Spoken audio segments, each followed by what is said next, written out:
खुदोन तमजरी सैरेंग अमा मणिपुर की यू नंग कैदौ लेरमी हंगी युंगाव अमना वफम से तराई तराई बदी मानदे इदौगी इपुगी इपागी अखोगी मतम कयादगी हंगलक्तब वहंगनी इशागी इशुगी मतमदसु मंगलान ओइदुना लेहौरगद्रा वहंगसे अइना वाना खलम्मी यूदी अवाब नते यूदी मरुप चावी IAS ऑफिसर पुलिस लॉयर खोंगटेक मितांग यूगलाइना मरुप सानमिनई मसिनी मियामना पामलिबा मगुन सिबुनी इनिंग थौना कुपना नैनरिबा लाइबाक सिबु सेक्शन ngaknaba मगुन चाव यूनी कैदौंगैदा मैबु फीना कुप्पा यारोय हिदाक कुमना चांग नाइना सिन्नरबदी थमोगी हक्सांगी अनाब कयादी ngakthoktuna हक्सांग कनखत हदली यू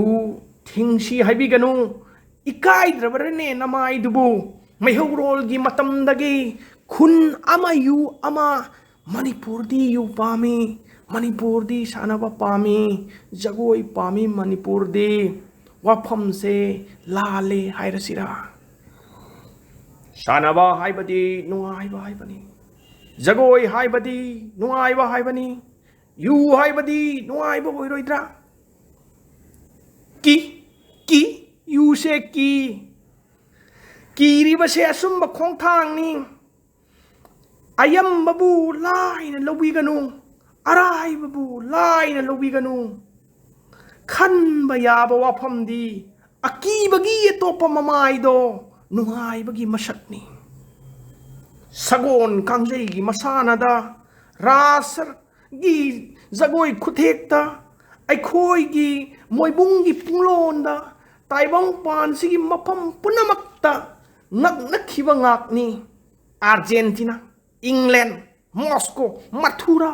मतम खरेदी मणिपुर की मित्रंग ताउखिबनी सेकमाई फकेंग अंद्रो खुंदोन कया तोन लोटखिबा हिंगलिबा तुसोन मणिपुर की यूना अकाइब सफूदी हनगी मथीना मेली यू इदौ इबेंदौगी खुदोलनी तिंखंग तनहनबगुम यू न कायदा हल्लुरबा मणिपुर से यू तन मेनखट पंगमगनी यूगी मगुन खंगमिनसी यूगी कानून सेमिनसी यूदी थिंगदबा थटकदबा नत्ते यूदी मराल लेते मणिपुर की यूगी मित्रंग नत्ते हाइसिरा मसीगी मित्रंगी नुआइबा ताइबंग पाना नोंमदी खंगलक्किगनी खंगी आइसु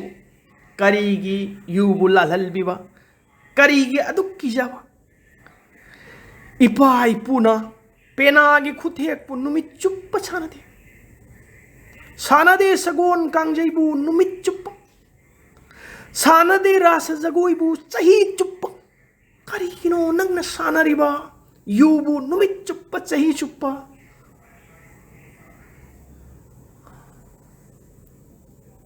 मनबा हाइबसे फत्ते हाइबदुनी इपा इपुगी वाहिसे निंगसिंगसी लालिबसे मफमसिदा नंगनी लालिबसे नंगनी मरक्ता लेप्पा यावदबा सूर अमत नुआइबा इसै ओइखिद्री येंगु अमुक्तंग मरक्ता लेप्तुना मणिपुर की हौना लोनचट युथक्की कांगलोंदा नुआइबा अमसुंग माइ पाकपदी मसाना ताजबनी यूनंग कैदौ लेरमी लाना वांगसे हंगदनबा कानून अमंग असी सेमनरोइसिरा युंगांगना मणिपुर से लुट तवल्लसिरा